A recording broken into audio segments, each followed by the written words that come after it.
Hey guys, welcome back. So today we're talking all about the best books, or rather my favorite books that I've read in 2019.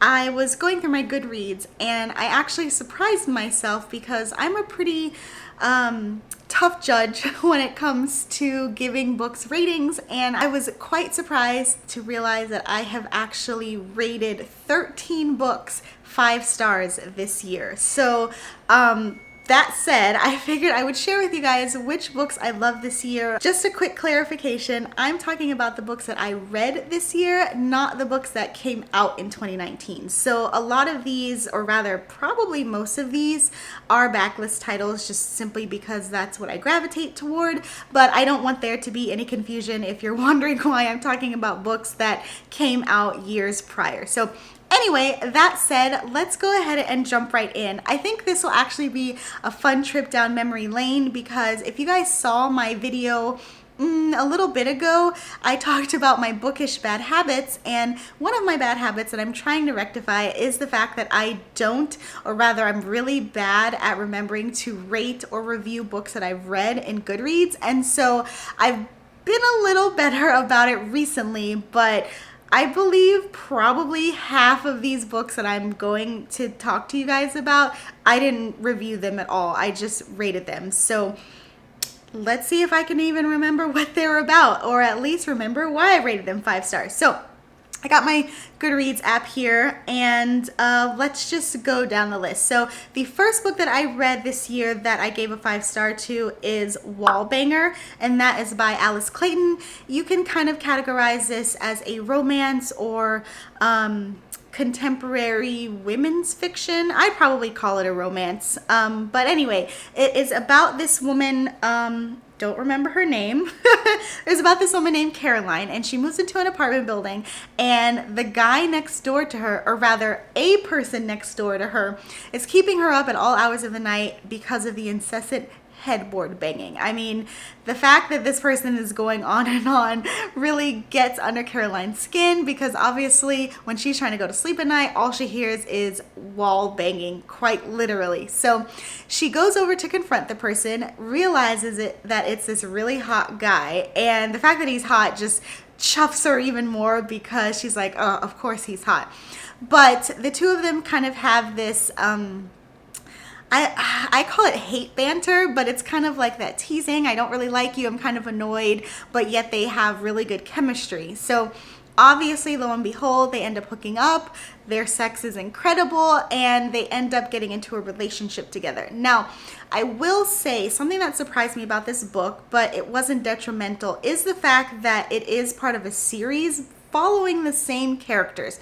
I'll be totally honest, I usually don't go for books like that.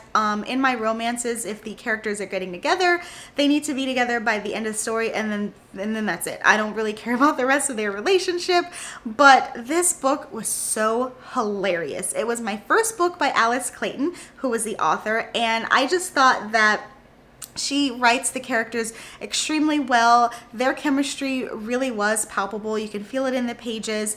I really enjoyed the chemistry between the two characters, especially considering that I'm not typically one to do enemies to lovers romances, but she did an outstanding job. I will say, based on how the book ended, to me, it was happily ever after. And so therefore, I wasn't inclined to pick up the next book, but I'll be honest, if I happen to find it in my local used bookstore, I'll probably go ahead and pick it up just for the hell of it, because hey, I like Alice Clayton's writing so far. All right, so the next one that I rated 5 stars, actually, I'm going to kind of group these two together because they're by the same author, and they're kind of, they're part of the same series, even though they focus on different characters. And that is The Allure of Julian Lefray and The Allure of Dean Harper by R.S. Gray. I recently found out about R.S. Gray earlier this year. She is what I would consider an indie author, and both of these are contemporary romances, and they are so delicious. Just really quickly, The Allure of Julian Lefray is about It's about a woman who is freshly out of college and she lands this dream job working for this guy. He's kind of a stiff, buttoned up character, but she becomes attracted to him. He becomes attracted to her. The two of them do end up getting together, but they end up fighting their relationship because they're trying not to complicate their work-life relationship. Obviously, in the end, they end up together, but I just thought that the chemistry between them as well was so magnetic. I would say that out of the two books, The Allure of Julian Lefray and The Allure of Dean Harper, I did prefer Julian Lefray, but I rated them both 5 stars because in the end, they were fantastic. Now, as far as The Allure of Dean Harper, what we get are characters within the same world. So the original female protagonist from Julian Lefray, her friend is the female character in The Allure of Dean Harper, and then coincidentally, Julian, who is the guy in The Allure of Julian Lefray, his friend's name is Dean, and so obviously Dean Harper, he's the male in this one. And so this one is about these two people who end up merged together because their friends obviously know them. So really quickly, what ends up happening is that Dean is opening up a restaurant, and the female protagonist, her name is Lily. Like I mentioned, she is the friend of the girl in the previous book. She happens to be a culinary graduate, and she also runs a food blog. And so Dean ends up in a predicament where he needs help, and she begrudgingly steps in. Now, what I love about this one is because they definitely have a enemies to lover situation. Lily is such a smartass. And to be honest, Dean just doesn't play that. And so they're butting heads a lot, but it works out for the best because their chemistry is just, oh my gosh, it just jumps off the page. I'm pretty sure I read this in one sitting because it was so, it was hilarious, it was steamy, and it just really had everything that I like when it comes to romances, or at least contemporary romances. And when I read these two books alone, immediately I became a super fan of Iris Gray. To be honest, I'll probably do a video gushing about her later on, but these two books are just an excellent foray into her writing. She does banter excellent. All of her characters are very quick-witted, but in a realistic way. The women in her books are so well-rounded. They're obviously still struggling to find their footing because, of course, they are fresh to the working world and they're just kind of green behind the ears, but yet they hold their own. So I love how they don't have everything figured out, but yet they're still somebody who you would want to hang out with, and you see them, it's realistic for them to get there happily ever after. So that said, 5 stars. If you like romance, please, for the love of God, check out Iris Gray. Her books are just amazing. Okay, so next on the list, this is a 4th one. No surprise, and to be honest, I'm not going to gush too much about this because y'all have heard enough over the last dozen or so videos, but it is The Vanished Man, which is the 5th book in the Lincoln Rhymes series. And I've talked about this book, I've talked about Lincoln Rhymes, I've talked about Jeffrey Deaver ad nauseum, but I will say it was a book that I read this year that I gave 5 stars to because I thought it was excellent.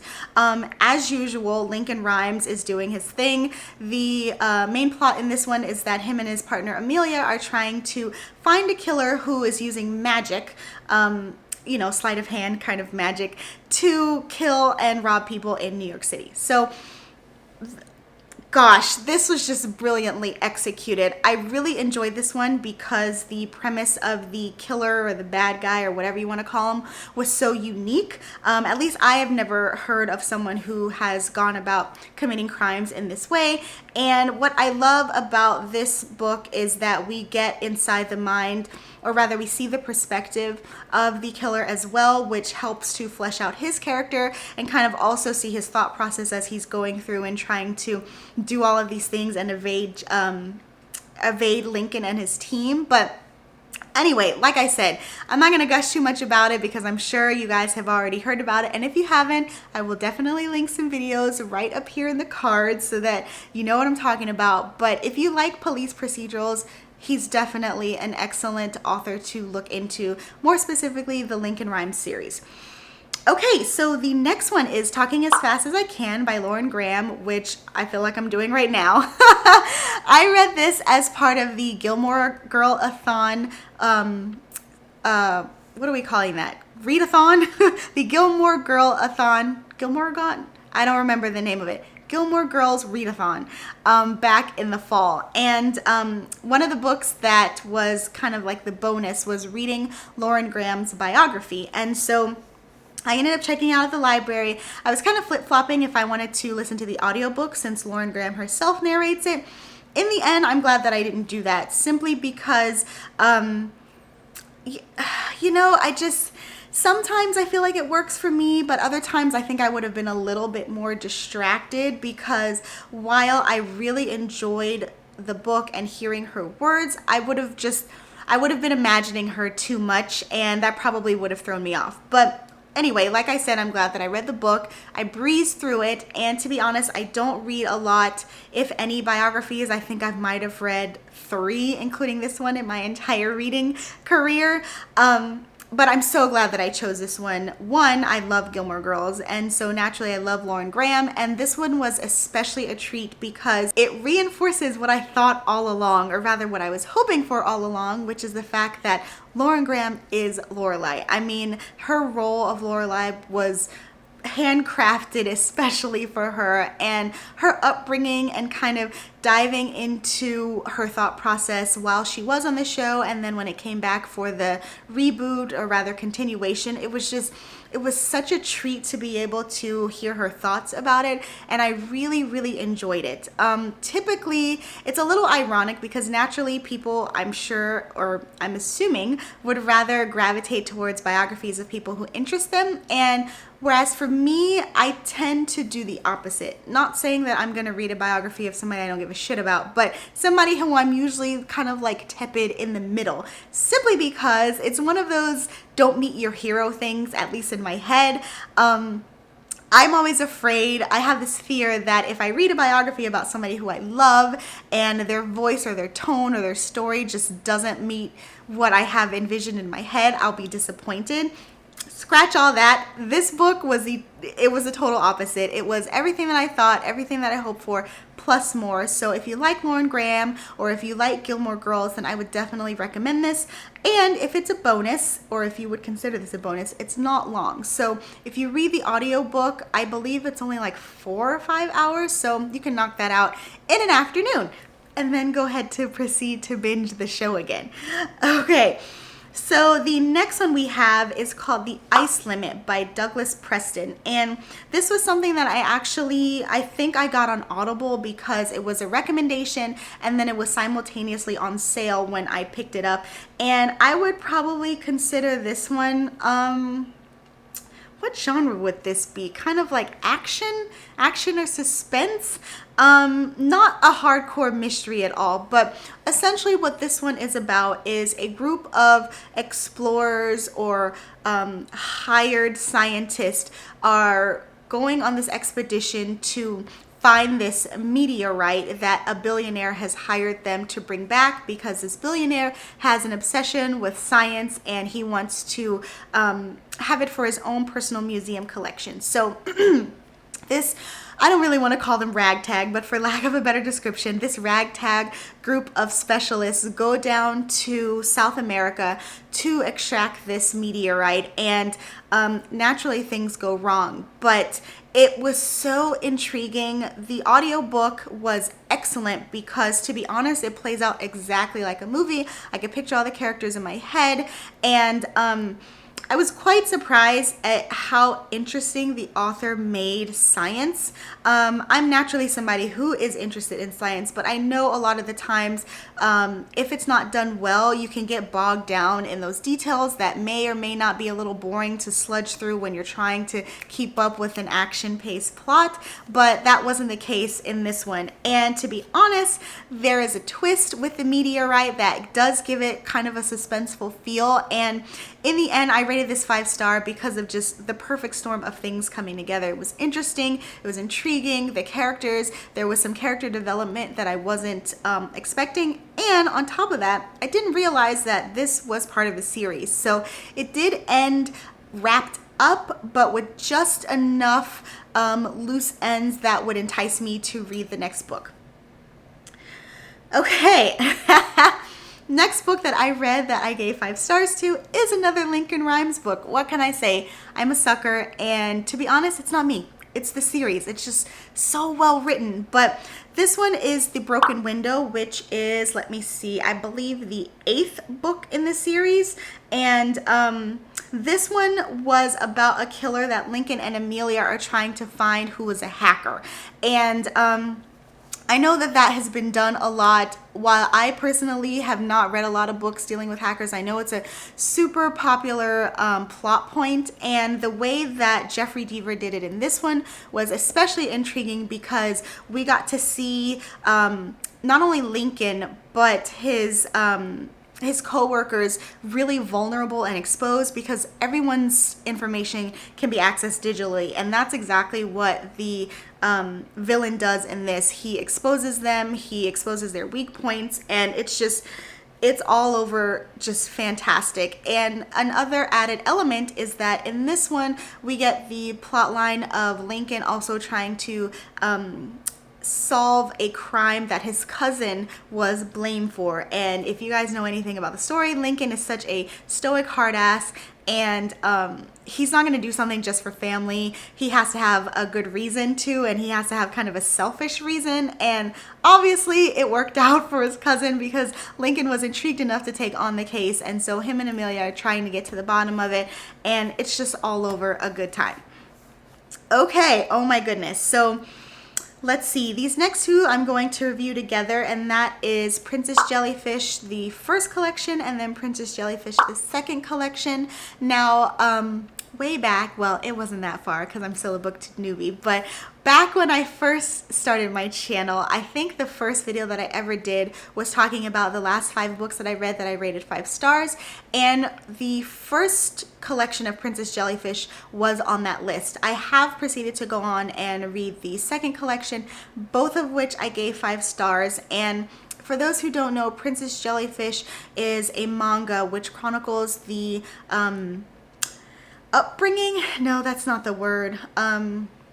It chronicles the life of a girl named Tsukimi who just newly moved into the city out from under her parents. She's trying to make it on her own, and so she ends up living in a apartment building with a group of other women, and each of those women kind of have their own quirks. And so one day Tsukimi meets someone who is a cross-dresser, and oh my goodness, I'm forgetting his name.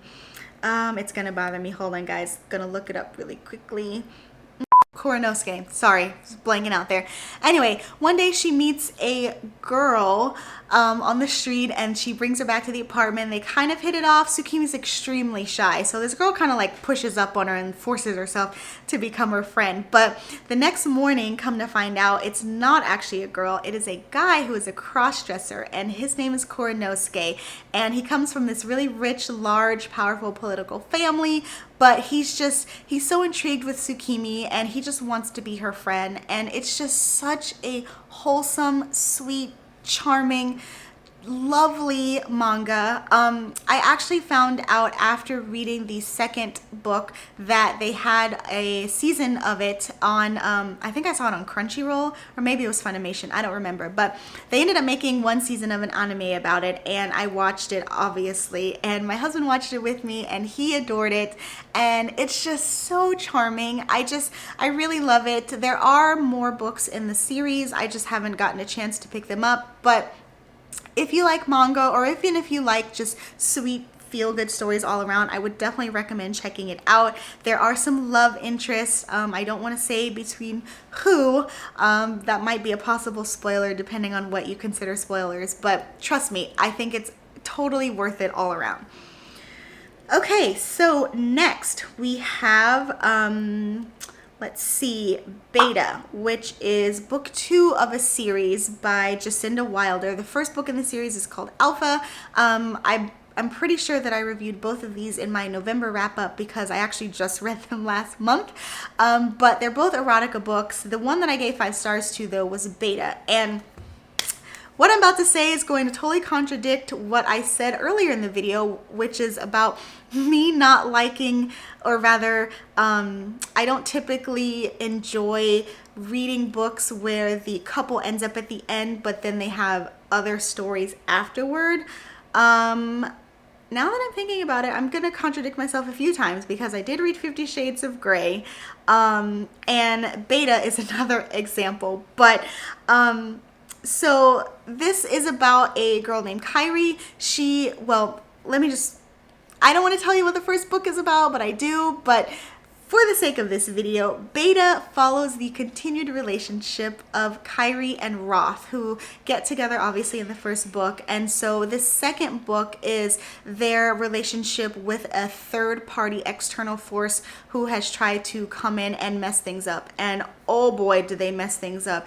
Roth ends up being kidnapped. There are some threats going on. There's a jealous ex-girlfriend of his who's like this very powerful but yet psychotic woman. And so Kyrie and Roth's assistant are trying to rescue him, and he ends up having some PTSD from that experience. And the way that I'm describing this, it sounds very much like Born Identity and like action-packed, and it is, but at the heart of it, it is an erotica book. And I believe in my November wrap-up, I also mentioned that it's rare, and I can't remember rating an erotica book 5 stars, at least if I have, it's been a long time, but it's very hard for me to do that. And this book just way exceeded my expectations. Not only did I rate it 5 stars and it's an erotica, but I also rated it 5 stars and it's a sequel, which if you guys know anything about sequels, I mean, it's never as good as the original, but this one definitely was. It was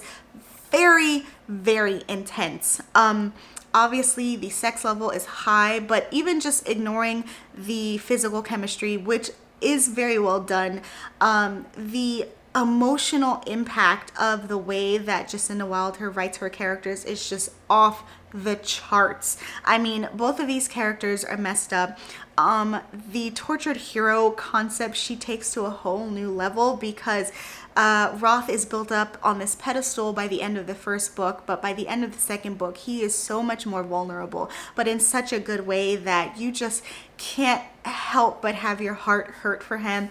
And Kyrie as well, because obviously you're wanting the two of them to stay together, but she's dealing with her own insecurities, and it's just, oh, it's so gut-wrenching, but it's so satisfying. And to be honest, there is a third book in the series called Omega, and the way that the second book ends, it's like a temporary happily ever after, but you can tell that there's some more stuff going on. And to be honest, guys, I couldn't read it yet. It's just I wasn't ready to go down that emotional rabbit hole, so I'm gonna have to hold off on that for a little while longer before I wrap up and finish this series off. Okay, so the next book that I want to gush about, finally, it is An Unwanted Guest by Sherry Lapina. I also read this last month. Now that I'm saying this out loud, I feel like my last 2 reading months were probably the best of the year, but man, this book had everything that I could want. It's a mystery thriller. It's got the perfect setting that I adore, which is a snowed in kind of situation. You've got strangers put together. I believe in my last video where I described it, I made it akin to Agatha Christie's And Then There Were None. I hold true to that. I think it's a great adaptation of that. What we've got here are groups of people, maybe 10. Maybe I'm just thinking about that because I just mentioned Agatha Christie's And Then There Were None. But anyway, you've got groups of people who are at this small inn over the weekend, and what happens is that they end up all getting snowed in, the roads ice over, the power ends up going out, and one by one, over the span of the night, or rather of the weekend, people start either dying or disappearing, and so you're left trying to figure out what the hell is going on, along with the other characters trying to figure out what the hell is going on. What I love about this is that not only did it have the elements in stories that I love, but it also had some that I'm not used to that threw me off, but they were done so well that I ended up liking something new. So what I mean by that is that in this particular book, and I don't know if Sherry Lapina does this in her other books or not, because this is my first book by her, but she writes, or rather wrote this book in present tense. So he walks this way, she looks over here, as opposed to he said or he looked. And that kind of threw me off in the beginning for sure, but almost immediately you're just so intrigued that that only helps to further bring you into the story and pull you into what's happening. And oh my gosh, I devoured it. Even thinking about it now, I'm just super fired up. Another thing that she does really well is that there are a lot of characters to deal with, a lot of names, and I listened to the audiobook, so it was, you know, obviously I couldn't kind of like go back and look at the pages to remember whose name was what or whose name is associated with whatever personality. I was just simply going off of audio. But that confusion was quickly relieved because, again, you're so entrenched in the story so quickly that you know who Becky is, you know who Barbara is. I'm making these names up, but you know who these characters are and you know what their motivation is. And the third point, have I been doing 1 or 2 points? I don't know, but I'm just so excited about this book. But also what I love is that you don't know going into the book what the external force is that is picking people off. Is it something realistic like a madman killer? Is it something supernatural? You just don't know. So I really love that element, especially while I was reading, because I'm trying to, you know, I'm reading along, trying to figure out what's happening. And oh man, it was so good. So if you like mystery and suspense, or even if this sounds the most like super interesting to you, please read it immediately. In fact, I would probably recommend reading it around this time because we are in those colder months, and I feel like it just adds to the atmospheric vibe of the story. Okay, last 2 books, which I will say surprised me. I don't know if they'll surprise you because you don't really know what my tastes are.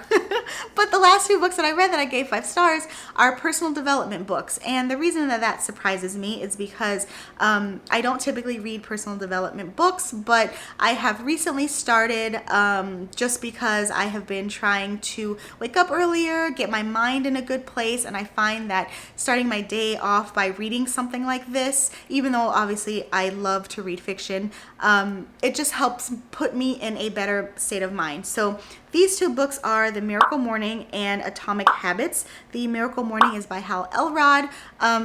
This one is essentially about how to create a morning routine to help you enhance your life, hence why I have been getting up early. And what I love about this is that 1, it wasn't preachy, and 2, it was extremely practical advice. So I know a lot of times people, including myself, will be jaded about self-help because it's just a bunch of mumbo jumbo, just ambiguous quotes, and not really telling you how to resolve any issues you may have or how to improve your outlook on life or your status or whatever. This tells you literally step by step what you need to do, what you do to get up in the morning, when you get up in the morning, what you do to kind of put yourself in a good frame of mind. And I have been implementing it, and I'd say that it works. So that's one reason why I gave this book 5 stars. The other reason is that it's still very motivational. So on one hand, while you've got those practical approaches, the way that the author kind of speaks to you, because I did listen to the audiobook, it makes you fired up to even make these changes. And so for that, I definitely gave this book 5 stars. And lastly, the other personal development book is Atomic Habits by James Clear. This one is about how to, well, it's a couple of pieces actually, but obviously it all deals with habits, hence the title of the book, but how to break bad habits, how to have new habits, and just like the reasoning why I like The Morning Miracle, this book gives you very explicit step-by-step instructions on how to achieve these habit forming or habit breaking goals. So you've got things like habit stacking. I'm trying to remember quotes from the book, but of course I can't. But the author gives you very practical advice on what you can do to break habits, form new ones. And what I really like about this one is that he explains it in a way that makes it so manageable and you feel like you can actually achieve it, as opposed to something that just seems way too over the top and way too like you have to sacrifice a lot. In this case, it's very bite-sized, so it feels like you can achieve it. And so obviously when you reach a goal or you do something right, you're motivated to keep going, right? So for that reason, I gave this one 5 stars. Okay, I've done a lot of blabbering. We just went through 13 books. All of these books, like I said, I rated 5 stars this year. You might be wondering why I did this video semi-early, because we still got a couple of weeks left in December. To be honest, I don't know. I was reflecting a lot back because of course we're in that time of year where everyone's trying to reminisce and look back on the year, and I did the same when it comes to my reading habits. You know, maybe there's a possibility I'll read another book this year that I rate 5 stars. I'll keep you guys posted if I do in another video, but I wanted to reflect and then just spend the rest of the month looking forward. Like, there's so many books coming out in 2020. There's so many old backlist books that I have on my TBR for 2020. I want to get hyped about those. So let's relish in the books that I've talked about of 2019 so that I can now look forward to the other books that I have on my TBR. So I hope you guys enjoyed going through this list with me. As usual, let me know in the comments what your favorite reads are. Were any of them published in 2019? I will say, off the top of my head, I think the only book that was published in 2019 that I actually read was Sherry Lupina's An Unwanted Guest. I could be misquoting. If so, I'll probably like add a correction at the bottom or something like that. But anyway, I hope you guys enjoyed this video, and until next time, bye!